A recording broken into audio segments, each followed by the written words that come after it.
बिस्मिल्लाहिर्रहमानिर्रहीम।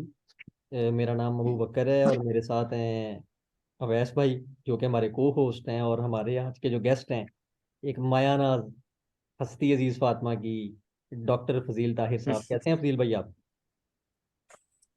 अल्हम्दुलिल्लाह जी। आप सुनाएं, कैसी मिजाज है आपके? ठीक ठाक हैं अबू बकर भाई? तबीयत कैसी है आपकी? अल्लाह का शुक्र। और वैसे भी आप कैसे अवैस हैं? भाई, आप कैसे हैं? अल्हम्दुलिल्लाह जी, अल्हम्दुलिल्लाह, अल्लाह का बहुत शुक्र है। आपकी तबीयत ठीक है? फिट फाट है? बहुत करम अल्लाह का जी, बहुत करम। पोस्ट एग्जामिनेशन ही तो एक्साइटमेंट होती है सिर्फ। वही मैं कह रहा हूँ ना, एक्साइटमेंट वो नहीं होती। इंजॉय कर रहे हैं।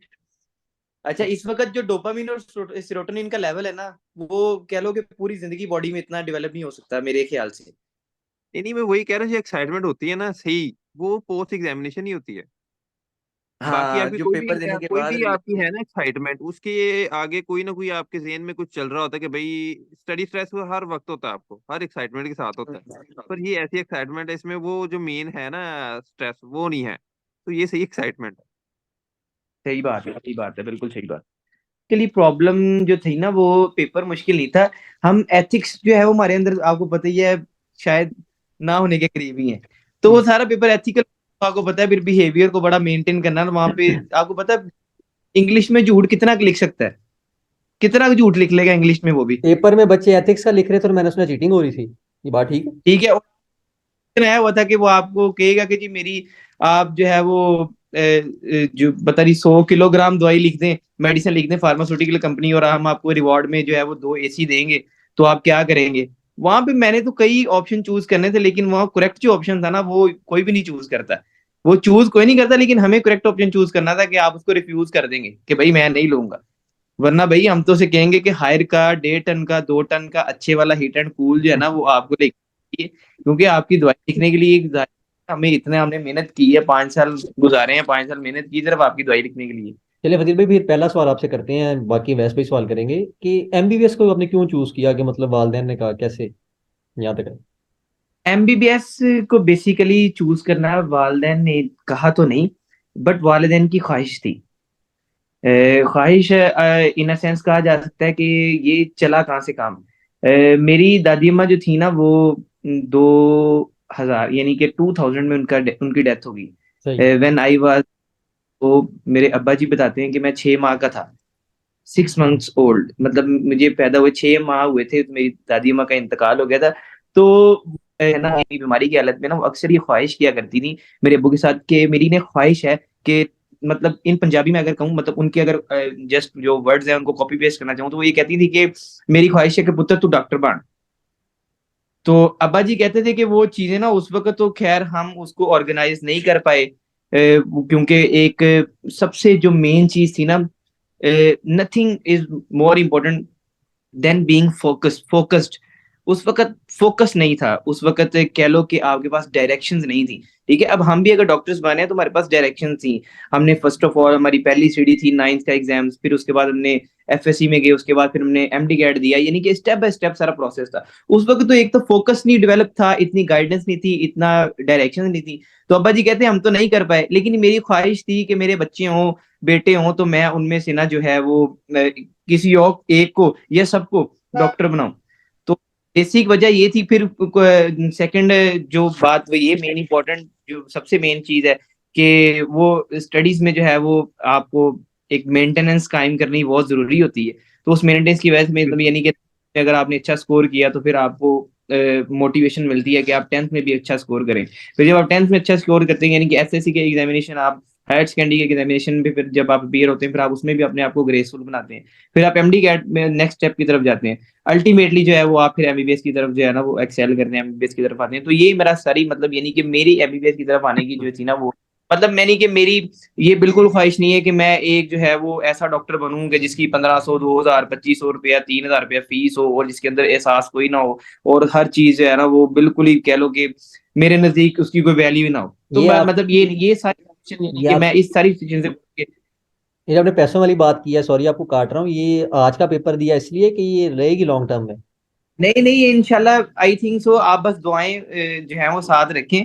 रिस्क जो अल्लाह ताला ने लिख दिया वो तो मिल के ही रहना है। वो ठीक। ना मैं चेंज करता हूँ ना आप चेंज कर सकते हैं। वो मेरे बिल्कुल। इख्तियार में नहीं है।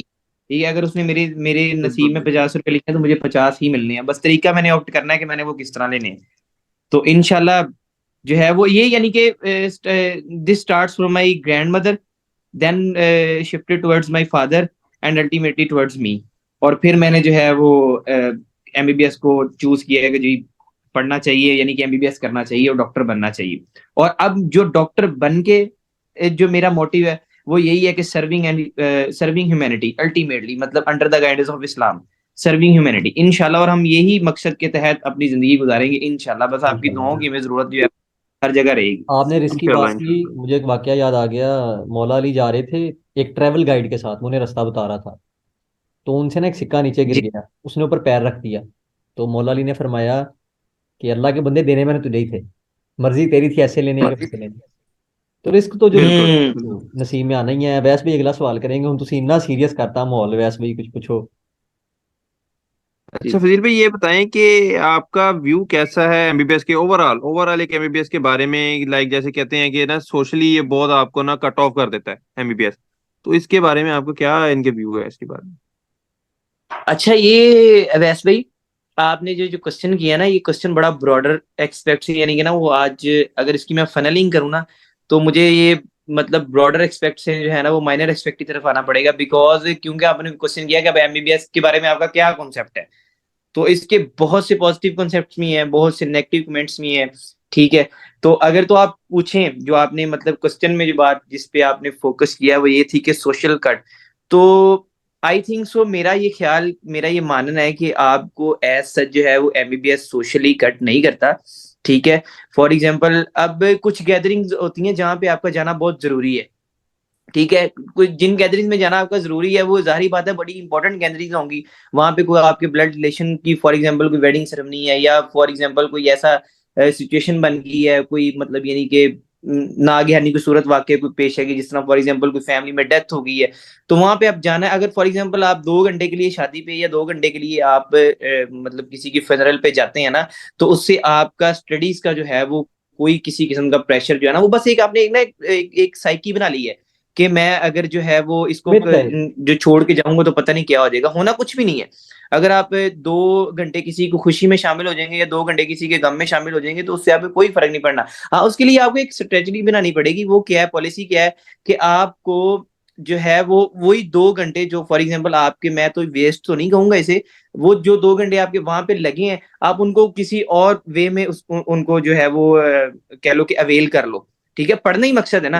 तो मैं, अगर आप ये मुझसे प्योर कमेंट्स लेना चाहेंगे अबाउट सोशल कट, तो मैं इसमें यानी कि किसी को ये नहीं कहता कि किसी को एक टॉपिक याद करने में 5 घंटे लगते हैं, एक बंदे को 10 घंटे लगते हैं, एक बंदा 2 घंटे में कर लेता है, ये सबके लिए मतलब यानी कि सेम है। लेकिन मैं कहता हूँ कि वो जो थोड़ा सा वक्त निकालना है ना अपनी, आपने अपनी कंफर्ट के लिए, ठीक है, आपने अपने इंपॉर्टेंट गैदरिंग जहां पे आपके जाने के बगैर गुजारा नहीं है, तो आपको वहां जाना चाहिए। वो आपकी स्टडीज को इफेक्ट नहीं करता। और मेरा ये ख्याल है कि ये जस्ट मीम्स की हद तक ये बातें हैं। हर शख्स जो है वो, हर मेडिकल स्टूडेंट जो है वो शादी भी इंजॉय करता है। जो अगर हमारा मायानाज इदारा है, वन ऑफ द बेस्ट जो है ऑल टाइम्स का, अजीज फातिमा अस्तगफिरुल्लाह, मेडिकल एंड अस्तगफिरुल्लाह डेंटल। कहते हैं यहाँ पे बहुत जरूरी है भाई, बहुत जरूरी है, ये कफारा तो है। आपने जो आपने लफ्ज बोला उसका ये कफारा है। जैसे सवाल तो पूरा अस्तगफिरुल्लाह कहने करने का। दें। बिल्कुल बिल्कुल। इतने बड़े, एक जो इतने सारे रकबे पे फैला हुआ इदारा है, उसमें कैसे आपने आने का फैसला किया, कैसे हुआ ये सारा कुछ? अच्छा यार, ये तो मेरे साथ प्रैंक हुआ है। ठीक है, अब प्रैंक कैसे हुआ है कि बस वो एक बात ही किसी से सुना हुआ था कि अगर फैसलाबाद में एमबीबीएस के प्राइवेट सेक्टर में सबसे कोई अच्छा इदारा है ना, तो वो अजीज फातिमा है। अब प्रैंक मेरे साथ कैसे हुआ कि ये सारा सिस्टम है ऑनलाइन। ठीक है, तो अब मैंने कैंपस विजिट कोई नहीं किया था, कैंपस में गया कोई नहीं था। अगर मुझे पता होता कि अजीज फातिमा मेडिकल कॉलेज की बजाय जो है वो अजीज फातिमा हायर सेकेंडरी स्कूल या मिडिल सेकेंडरी स्कूल, इसका नाम बेटर, वो मदरसा। बेटर प्लेस थी, यानी कि यकीन जानिए मैं आपको अगर सीरियस कहूं तो अबू बकर हमारे करीब गवर्नमेंट का स्कूल है, उसका दरवाजा यकीन कर इतना खूबसूरत उसकी एंट्रेंस है ना कि तू इस चीज को इमेजिन नहीं कर पाएंगे आप कि आप किसी स्कूल में दाखिल हो रहे हैं। फजील आपको भाई, उसी वक्त पता डोंट चलेगा जब डोंट जज a book by its cover. आपने गलत किया, बड़ा अजीम अदारा है, आप गलत बात कर रहे हैं, ऐसे नहीं है। यार नहीं नहीं नहीं नहीं नहीं नहीं, मैं गलत बात तो कर ही नहीं रहा। अब आप उस बात को घुमा लो, अब आप उसको कंपेयर आप नहीं करना है। ठीक है, कंस्ट्रक्शन भी अब हो रही है हमारे, वहां पे, उसको एक अलग अब लेवल पे लेके जा रहे हैं। अब जो हमारे कॉलेज की जो है ना एंट्रेंस, वो हम जो छोटे कद वाले लोग हैं उनके लिए तो ठीक है, लेकिन बड़े कद वालों को तो सर लगता है ऊपर दीवार। तो ये बस ना चॉइस नहीं थी, वो ऑनलाइन, अब आपने ऑनलाइन अप्लाई कर लिया, अब आपने अप्लाई में गलती एक ये की कि आपने फैसलाबाद में सिर्फ अजीज फातिमा को ऑप्ट किया है, बाकी सारे colleges out of the city थे। तो अब आपकी आना यहाँ पे मजबूरी बन गई। अगर जेन्युइनली स्पीकिंग ये बात की जाए, जेन्युइनली स्पीकिंग, तो अगर हम मतलब यानी कि Aziz Fatima medical and dental college को just for the dental sake कहाँ से है ऑफ वैसे? डेंटल का बता दो। नॉन डेंटल, डेंटल सिर्फ हंसने की हद तक है ना, लोग इस पे हंसते हैं, तो वो डेंटल क्राइटेरिया हो गया ना, ये डेंटल है, मतलब मेडिकल एमबीबीएस के रिलेटेड है, और डेंटल ये है कि हर बंदा इस पे हंसता है। गिल भाई, ये ठीक है, पॉडकास्ट एचओडीज ने भी देखनी है, शायद मियाँ साहब भी देख लें गलती से, तो फिर कोई मैं आपको अबू बकर ये सही बात बताऊं, मियाँ साहब भी इस चीज को जानते हैं कि मैंने ये क्या किया। मियाँ साहब को पता है कि बस जो है ना वो मेरे से, मियाँ साहब को पता है कि बस जो है ना, मियाँ साहब को बल्कि मियाँ साहब को जो चीज रिक्वायर्ड है वो मुझे मिली जा रही है। इस दिस जो ये वाला हमारा बैच है ना, वो माशाल्लाह 1.5 करोड़ रुपए में पर पर्सन पर हेड कराया इन्होंने, 1.5 करोड़ में पर हेड कराया जी फार्मा। अजीम तालीम दे रहे हैं ना, अजीम तालीमी इदारा है, तिब्बी इदारा है, अब कैसे बात। जी, तो 1.5 करोड़ की तो कोई हैसियत नहीं है। अगर आपको इतना अजीम अदारा मिल रहा है, अगर आपको इतनी अजीम टीचर्स मिल रहे हैं, तो उसमें मुझे आप बताएं, एक तरफ आप तराजू, अगर कोई तराजू होता है इसको मापने का अजीज फातिमा के स्टैंडर्ड को और 1.5 करोड़ को, तो 1.5 करोड़ दफा रख लें आप, और एक तरफ अजीज फातिमा रख लें, अजीज फातिमा आई थिंक सो मेरा ख्याल वजनी होगा, अगर मैं ये अपनी मतलब यानी कि आपको प्योर कमेंट्स दूं। वैसे अच्छा फजील भाई, डेढ़ ये तो करोड़ बातें दफा होगी, ये तो बातें होगी अजीज फातिमा की। जी तो जी अगर हम आपके बारे में पूछे तो यानी कि एमबीबीएस तो चल ही रहा है, अल्लाह खैर करे। तो उसके अलावा आपकी क्या हॉबीज है? यार, वैस हो भाई, हॉबीज तो कोई नहीं है ऐसा, मतलब यानी कि फ्री टाइम नहीं होता, तो हॉबी के लिए आपके पास फ्री टाइम होना बहुत जरूरी है। तो ये जरूर है कि मैं स्टडीज के साथ साथ मतलब यानी कि अब्बा जी के साथ भी जाता हूँ बाजार, तो वहां पे भी जो है वो सारा निजाम चलता है। ठीक है, अब्बा जी के साथ थोड़ी देर 2-4 घंटे हाथ बटा गिल दिए, भाई, क्या काम करते हैं उनको आप जरा ऑडियंस के लिए? रिलैक्स कर दिया जी।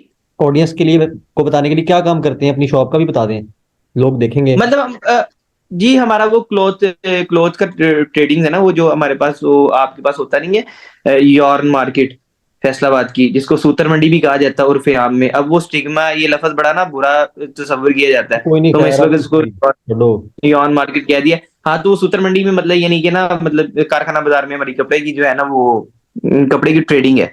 तो वो शाम में वहां चले जाना, just for the sake of के आपने अपने आप को बिजी रखना है। ठीक है, आपने अपने आप को जो है ना वो आपने, अगर 8 से 2 बजे तक आप पढ़ाई के स्ट्रेस में रहे हो ना, तो शाम में वो 2-4 घंटे आपको रिलैक्सेशन मिल जाए। और एट द एंड जब वीकेंड आए, तो आप सैटरडे को किताब खोल के जो है वो मंडे टेस्ट की तैयारी कर लें। यही सारा साल रूटीन रही है। मतलब कोई इतना जो है ना, मैंने मैंने यकीन करें, मैं आपको ये गारंटी से कह सकता हूँ कि मैंने Monday, Tuesday, Wednesday, Thursday, Friday, ये 5 दिन कभी जिंदगी में किताब नहीं खोली बिफोर स्टैंडअप्स। ये मैं आपको जेन्युइन बात बता रहा हूँ। जितना मर्जी बड़ा टेस्ट हो, फार्मा का हो, वो जो मर्जी हो, वो पैथो का टेस्ट हो, वो 4 चैप्टर्स का हो, वो 8 चैप्टर्स का हो, वो 10 चैप्टर्स का हो, वो जो बिफोर स्टैंडर्ड्स मैंने Monday, Tuesday, Wednesday, Thursday, Friday, Saturday, half Saturday भी आप इंक्लूड कर लें, मैंने ये किताब नहीं खोली। स्टडी वो तैयारी संडे को ही शुरू करनी है। वो ये है कि अगर टेस्ट थोड़ा सा हैवी है, तो संडे को शाम को 3 बजे शुरू कर दो, वरना शाम को 8 बजे तो आपने शुरू करना ही है। 3-4 घंटे पढ़ो, 12 बजे तक पढ़ो, और फिर सुबह उठ के नहीं, टेस्ट दे दो, और इस टेस्ट बात आप। का तो मैं भी गवाह हूँ जी, इस बात का मैं गवाह हूँ। क्योंकि फजील भाई का ना हर टेस्ट से पहले मुझे मैसेज आता है, यार वैसे हम 10 की करना है था। हाँ, और अवैस भाई इसमें मेरी बड़ी जो है ना वो, बल्कि टेस्ट में नहीं, इस स्टैंड अप में और टिल प्रॉफ, मतलब आपने मेरी बड़ी मदद की है। मतलब यही होता है ना कि यार, एक बंदे को थोड़ा सा गाइडेंस मिल जाती है, थोड़ा सा वे मिल जाता है, जो बंदा कुछ बिल्कुल। किसी चीज के बारे में कुछ सोच रहा होता है कि यार ये चीज बड़ी ह्यूज और इमेंस है, किसी दूसरे बंदे के उसके बारे में कॉन्सेप्ट बड़े लाइट होते हैं। आज तो एक वो सीन हुआ था वो एग्जामिनेशन हॉल में। जी, वो क्या सीन था वो एक एग्जामिनर आपकी तरफ आया था, एक ना वो शीट लेके। और एग्जामिनर ਦੀ मत वजी हुई ਸੀਗੀ, वो बस ना इनको होता है कि वो पता नहीं यार, एक तो ना ये कहाँ से बंदे चॉइस करके लेके आते हैं, समझ से बालादर बात नहीं है ये। अनिल भाई कौन होते ठीक हैं है, वैसे? वो ये कोई मतलब वो प्रोफेशनल? यार वो उन्होंने लट्ठे का लट्ठे का सूट पहना होता है, साथ में टाइगर के जोगर्स पहने होते हैं, वो ना फिर बहुत उनके साथ कोप अप करना बड़ा मुश्किल हो जाता है। वो कोप अप करना इसलिए मुश्किल हो जाता है कि बंदा यार इन्हू की कवे, ये इनका लेकिन यूनिफॉर्म है? वो आया, सेम? वो अब उस, हाँ ये उनकी यूनिफॉर्म है, जिस तरह हमारी यूनिफॉर्म है ना, अब उसकी यूनिफॉर्म है। अच्छा वो आया अल्लाह का बंदा, ओदी मत वजी हुई, वो मेरे पास आया डायरेक्ट, भाई मैं बीएस का इतना मुश्किल पेपर दे रहा हूँ, ठीक है, मुझे कॉन्सेप्ट मेरे क्लियर कोई नहीं है, ठीक है, इतना मुश्किल पेपर है, 9 नंबर के सवाल हैं जो कि पैथों में भी नहीं आते, पैथों में भी 5 नंबर का सवाल आता है, इसमें 9 नंबर के सवाल हैं, उसके इतने कंटेंट्स हैं, इतना मुश्किल है लिखना इसको। तो वो मेरे पास सर पे आके खड़ा होकर मुझे कहता है जी, ओ भाई जे तेन मरीज देता तो तू तो मार देगा। और मैं क्या भाई की हो गया, ये क्या किया आपने? और मुझे उसने बात ऐसे स्टार्ट की, पॉइंट पे नहीं आया कि मैंने किया क्या किया नहीं। मैंने कहा भाई अंकल मैंने क्यों मारना है मरीज, वैसे ही तो कोई बात नहीं। कहता चंगे डॉक्टर बन दियो, जे इदा दवाई लिखी ना ते तुसा मरीज मार देना है। मैं कहा अंकल की है, तेरा सीरियल नंबर नहीं की रोल नंबर लिखे है। मैं कहा अंकल जी मैंने पेपर पे रोल नंबर लिखा है। अच्छा उसने मेरी तरफ पेपर किया तो पेपर के रोल नंबर वाली जगह पे ना समझ लो ईसीजी बनी हुई थी, यानी कि P wave, R wave, QRS wave complex बना हुआ था, और साथ में टी वेव बनी हुई थी पूरी। अब मैं बड़ा परेशान, मैंने कहा भाई आप खुदा का खौफ करें, ये मैंने रोल नंबर कहाँ लिख दिया, रोल नंबर के जहाँ पे जगह होती है ना रोल नंबर की, जहाँ पे स्पेस होती है वहां पे पूरी ईसीजी बनी हुई, मतलब आपको लग रहा था कि ईसीजी बनी हुई है पूरी। कहते ये रोल नंबर लिखा आपने? मैंने कहा भाई आपकी आपका अल्लाह भला करे, मैंने नहीं लिखा, आप जिसने लिखा उससे पूछे। कहता सीरियल तो यही बनती है। अच्छा इतने में मेरा अगले अगले वाला बंदा कहता सर जी 1 मिनट दिखाना जरा पेपर। मैं कहा जी दिखाओ इन्हों पेपर। सर जी सॉरी ये मैंने लिखा है। तो वो कहता है ये क्या लिखा है? कहता है रोल नंबर लिखा है। तो कहता बड़ी बात है कि ये तुसी डॉक्टर बनेंगे तो पैनाडोल लिखनी है ਤੁਹਾਡੀ ਉਹਨੇ ਸਮਝ ਲੈਣੀ ਹੈ, ਤੁਹਾਡਾ ਰੋਲ ਨੰਬਰ ਕਿਦਾਂ ਕੋਈ ਸਮਝੇਗਾ? इदा रोल नंबर तो किसी को कोई समझ नहीं आना जिस तरह रोल नंबर लिखे है। तो वो भाई काफी देर बहस करते कराते, उसने बस प्रेशर डालना था, उसने प्रेशर डाला कि यूएचएस में जाएगा, वो आपको पूछेंगे कि आपने ये रोल नंबर ऐसे लिखा वैसे लिखा। मैं हालांकि उसको पीछे से वादे भी दे जा रहा हूँ, मैं तो इसको डिच करा, इसको क्या यार मेरा पेपर कैंसिल करा दे, जा जा पेपर कैंसिल करा दे जस्ट ये ऑन द सभी बेस। खाते क्यों एग्जामिनेशन हॉल में आके? कोई बादाम खा रहा है, कोई केले खा रहा है, क्या चक्कर है ये?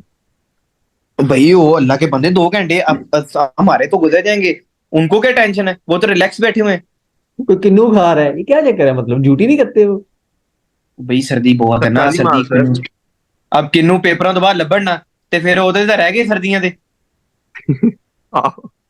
ਜਦੋਂ ਤੱਕ ਪੇਪਰ ਮੁੱਕੇ ਉਦੋਂ ਤੱਕ ਕਿੰਨੂ ਵੀ ਮੁੱਕ ਗਏ, अच्छा ਬਸ फिर ਫਿਰ भी ਉਹਦੇ ਰਹਿ गए। अगला सवाल ये है, मोस्ट फेवरेट जी सवाल, बड़े लोगों का सवाल। ठीक है, ये सबके जेन अच्छा में, जी। लेकिन आपसे पूछता कोई नहीं मैंने, लेकिन आपसे पूछना है इंशाल्लाह। वैसे भी इजाजत है? क्या भाई ध्यान क्या- से पूछना, मैंने फिर आंसर में झूठ कोई नहीं बोलना। नहीं नहीं है, ऐसा कोई सवाल नहीं है, ये टेंशन ना ले, कोई ऐसा सवाल नहीं है काली बिगो आए। सवाल ये है कि आप एक बड़े, हम सबको पता है लाइमलाइट में रहते हैं, ठीक है, पर्सनैलिटी आपकी इस तरह की है, तो कितनी सहेलियां आपकी जिंदगी में रही हैं, अभी हैं, या क्या हिसाब किताब है? अच्छा यार मैं आपको एक बात बताऊं, जो बंदा खुश होता है ना उसकी हम्म। खुशी का यही राज होता है कि उसकी जिंदगी में कोई औरत नहीं है। ये बात। ये जेहन में रखी मेरी बात, ये मतलब बड़ी पॉइंट की बात बताइए, अब इसको सीरियस एक्सपेक्ट ना दे दी। जो बंदा खुश है ना, हंस रहा है, किसी की उसको परवाह कोई नहीं है, तुन रहा है, ठीक है, उसको गैदरिंग की परवाह कोई नहीं है, मतलब ये नहीं कि गैदरिंग, ये नहीं कि फॉर्मल गैदरिंग है वो उसमें शुगर मेला लगाई जा रहा है, मतलब किसी को ये परवाह नहीं है ओए लड़की आ गई, ओए ओए ओए चुप, ये क्या कह रहा है, जिसको ये परवाह नहीं ना उसका वो आप समझो कि वो बंदा औरत से बालातर है। ये है कि कुछ लोगों का ये होता है कि लड़की आ गई ना, जैसे हमने बात किया, देख ली तो टोन चेंज कर ली, बात चेंज कर ली। आपको जो बात आती है वो आपने करनी जरूर है, ठीक है ना, शदीद आती है बात, हाँ बिल्कुल चाहे एचओडी हो चाहे कोई। बिल्कुल बिल्कुल। तो आप क्या हाँ कहेंगे, ये बेहतर नहीं है कि इंसान अपनी असल शख्सियत में रहे? क्या इम्पैक्ट है इसका आपकी जिंदगी पे?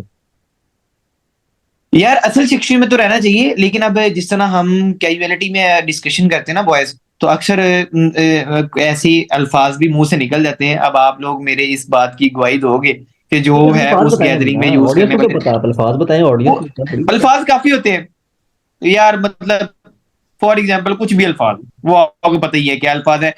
वो जो पॉडकास्ट सुन रहा होगा ना वो इमेजिन जरूर करेगा कि कमेंट्स में ये नीचे, अल्फाज है, कमेंट्स में लिखे आप वो अल्फाज। चाहे लड़की हो चाहे लड़का हो। ठीक। हाँ हाँ वो कमेंट्स में लिखेगा कि पूरे नहीं अल्फाज ये लिखने, थे। पूरे नहीं, तो बस वो पहले कमेंट्स आखिर जो है ना लिखने, वो आपको जारी बात है, पूरे नहीं लिखने। वो आपको कमेंट्स जो है ना वो, फजील भाई मैं ऑडियंस को बता दूं, पूरे नहीं लिखने और हमारे लिए नहीं लिखने। ठीक हो गया फजील हाँ भाई? हमारे लिए नहीं लिखने, वो ऐसे लिखने हैं कि हम एक दूसरे के में बस ये बातें करें, इस हमारे हमें ना कहने लग जाना भाई, हम फजील भाई बात पूरी नहीं करें। बर्दाश्त होगा, फिर हम आपको फिर कैसे कनेक्ट होंगे, आप कनेक्ट होंगे। अच्छा तो वो ना मतलब यानी कि फिर उस वक्त आपको ना ये चेंजिंग थोड़ी सी करनी चाहिए। उसके अलावा जो है आपका शुगर मिलने वाला एक्सपेक्ट है ना, जो आपका जॉली नेचर वाला, ये आपका चेंज नहीं होना चाहिए। खड़े होके आप उनके सामने जो है वो प्रिडिक्ट करें कि जो है वो आप एक बड़े सोफिस्टिकेटेड बंदे हैं, यानी कि यार आपका बिहेवियर जो है ना वो इंप्रेसिव नहीं होना चाहिए। मैं ये आपका ना जिंदगी में मेरा ये जोड़ है, और ये इस मैं अभी तक तो जिंदगी में आपका बिहेवियर इंप्रेसिव नहीं नहीं होना चाहिए। आपने जिंदगी आपको दी गई है ना अल्लाह को इंप्रेस करने के लिए दी गई है, लोगों को इंप्रेस करने के लिए बिल्कुल। नहीं दी गई। आप लोगों को इंप्रेस करते थक तो आप जाएंगे। सारी जिंदगी ऐसे नहीं पोस्टर यकीन निकाल जानिए देंगे? लोग कहीं ना कहीं हाँ लोग नहीं नहीं नहीं नहीं कमी रह जाएगी। आप इतना आपका बिहेवियर इंप्रेसिव नहीं होना चाहिए। वो लड़कियों के मामले में नहीं, वो लड़के हो, वो आपकी फैमिली हो, वो जो, हाँ आपका बिहेवियर एथिकल जरूर होना चाहिए, अनएथिकल नहीं होना चाहिए, हाँ ये तो अलबत्ता इंप्रेसिव नहीं होना चाहिए। अच्छा, बिहेवियर कैसा लड़के है, सोचते तो हैं ये लड़कियों के चीजें जो बारे है में ना वो इस तरह, आपकी अब्दुल भाई, लड़के लड़की के बारे में सोचते हैं कि ये किरदार इसका कैसा है? मेरे ख्याल से लड़के तो बड़ा ये अपीयरेंस से ही करते हैं जज। हाँ आपकी बात ठीक है, लड़के अपीयरेंस सजेस्ट करते हैं, लेकिन आपको ना अनकरीब जो है वो अल्लाह ताला दिखा देते हैं कि भाई ये तो बची, तो फिर आपको उससे बचना चाहिए। अच्छा फिर भी वो ना ठीक है।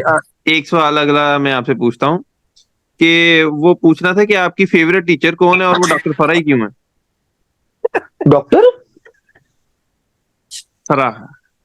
आई थिंक सो, मेरा ख्याल कह रहा है कि आप पॉडकास्ट को ना यहीं पे एंड करना चाहते हैं, फिर आपने कहना यार पता नहीं फजील के सिग्नल आउट हो गए, तो वो ना फिर काम खराब हो जाएगा। सिग्नल तो कोई आउट नहीं हुआ, वो फिर मैं कहूंगा यार गलती से लीव वाले बटन पे हाथ लग गया, आपने वो भी नहीं एक्सेप्ट करना। ठीक है, यानी कि इसका नतीजा ये निकलना है कि मीटिंग एंड हो जाएगी। तो आप ये क्वेश्चन जरूर करें, आपके क्वेश्चन का एक पार्ट ठीक है, बी पार्ट नहीं सही, उसका तो मुझे आंसर नहीं आता। ये ए हर पार्ट बंदा आपका कहता है ठीक है। फिर भी, हम नहीं कहते, ये ऑडियंस के सवाल है। नहीं ये ऑडियंस ऑडियंस ये सवाल नहीं करती, ऑडियंस तो मुझे ये क्वेश्चन करेगी ना कि आपके अच्छे बेस्ट टीचर कौन है, तो मैं तो ऑब्वियस जो है वो जिनको मैं बेस्ट मतलब दिल से बेस्ट कहता हूँ, that is in Aziz Fatima, that is doctor Shakeel. ठीक है, डॉक्टर कोई शकील, शक और उनके बाद डॉक्टर कुदूस। अगर मतलब यानी कि ना दो दो तरह से आपके टीचर्स जो हैं वो बेस्ट हैं, इन a formal way, in a informal वे। ठीक है, तो फॉर्मल वे में आपके बेस्ट टीचर जो हैं वो डॉक्टर कुदूस नहीं। रहमान है। ये मैं सोचना भी बताता हूँ फॉर्मल आपको, फॉर्मल वे इस तरह कि आपको किसी आपको आपके टीचर की ना फॉर एग्जांपल आपको उसका स्टाइल, उसका करेक्टर, उस बंदे का बिहेवियर, उस बंदे की अनबायस्डनेस, उस बंदे की आपको प्योरिटी, ये चीजें इम्पेक्ट करती दोस्त हैं साहब ऐसे आपको। बड़े और रोमांटिक एक जो आदमी है। Informal informal in a sense है, इनफॉर्मल इन अ सेंस क्या है कि एक टीचर ऐसे हैं कि जिनकी मतलब यानी कि नेचर, जिनका मतलब फनी होना, जिनकी खुश मिजाजी, जिनका स्टूडेंट के साथ बिहेवियर, जिनका सबको कंबाइन रखना, जिनकी बातें, जिनकी लैंग्वेज, मतलब ये चीजें आप पे इम्पेक्ट करती हैं, तो वो डॉक्टर शकील है। और जो फॉर्मल वे में है that is doctor Quddus Rahman. तो वो ये दो जो है वो अब तक के तो बेस्ट टीचर हैं। मैं थर्ड ईयर कुद्दूस में तो साहब की गैर बात सच कर में रहा था। मिला ही नहीं। कुद्दूस साहब के बारे में मैंने सुना है कि उनकी लव मैरिज है और वो बड़े रोमांटिक आदमी है, लेकिन वो उनकी दूसरी साइड है शायद। अच्छा, आपकी जो फेवरेट डेमो है वो कौन है? और सुना है शायद वो मैम फाइक है, इसकी क्या वजह है? इसकी वजह यही है कि मैम फाइका को वाइवा देते हुए बड़ा मजा आता है, ना आपको कुछ आता ना उनको। सही है उनको कुछ नहीं आता तो अभी कह आपको रही। वाइवा ना, नहीं नहीं नहीं नहीं मतलब यानी कि ना आप फिर बहस बहुत करते हो। वो आपसे फॉर एग्जांपल स्कल के स्ट्रक्चर सुन रहे हैं तो आप सुना रहे हो, तो वो आपके हर स्ट्रक्चर को एक्सेप्ट कर रही है कि भाई ठीक है ये ज्वाइंट भी स्कल में है। तो आपको बड़ा मजा आता है कि यार एक लास्ट टीचर टाइम आपकी के इतनी शोल्डर जॉइंट गलतियों पे में कुछ आ पर्दा गया था डाल रहा वहां है। पे, मैंने सुना है, सही है। हाँ, तो जो आप जो तो वो टीचर हमेशा अच्छा होता है जो आपकी गलतियों में पर्दा डाले। अब वो पता नहीं क्यों उड़ा रही है, उसको पता है। उनको आखिरत की फिक्र ज्यादा है अपनी, वो कह रही दूसरों की गलतियां छुपाओ। हाँ, तो इस वजह से doctor Faika is all time best. अच्छा, आपने कभी सुना इस है वजह से जिंदगी में, डॉक्टर फाइका अच्छी एक लगती और बड़ा इंपॉर्टेंट सवाल है प्रोफेशनलिज्म से मुतल्लिक, कभी आपने सुना है एक डेमो की जर्नी शुरू हो बायोकेमिस्ट्री से, फिर वो चला जाए एनाटॉमी में? इस तरह भी डेमोस चेंज करते रहते हैं अपने आप को, ये मतलब मूड पे होता है कि आज दिल नहीं कर रहा, आज बायोकेमिस्ट्री में चल जाओ? है यार। जब तक तो आप होते हैं ना डेमोस, तो वो है डिमॉन्स्ट्रेटर। ठीक है, तो आप जो आपने बेसिक साइंसेस पढ़ी है, आपने क्लिनिकल साइंसेस पढ़ी है, तो आपने डिमॉन्स्ट्रेट तो आप किसी भी चीज को कर सकते हो, बायोकेमिस्ट्री को, एनाटॉमी को, आप फिजियोलॉजी को, फिर आप सर्जरी में आ जाओ, फिर